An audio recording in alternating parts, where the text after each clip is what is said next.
আমেরিকাতে গ্রিনউইচ বলে একটা ভিলেজ ছিল নিউ ইয়র্কে, 1960s কথা।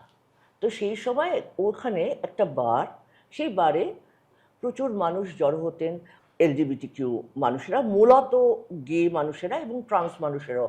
একটা ডিসক্রিমিনেশন ভীষণভাবে ছিল যে কুয়ার মানুষদের ড্রিঙ্ক সার্ভ করা হবে না, কিন্তু ওই গে বার যেটার নাম ছিল স্টোনওয়াল ইন, তো মাফিয়ারা অত বদার করতো না, কিন্তু পুলিশ নজর রাখছিল।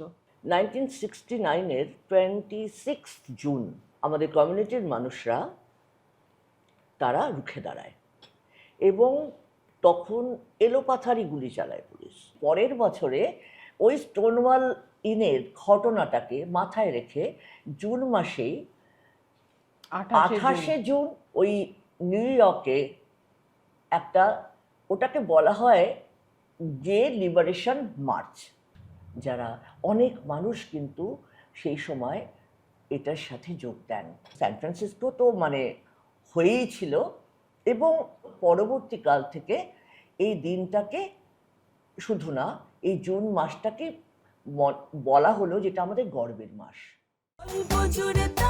শুরু হলো আবার বৈঠকে।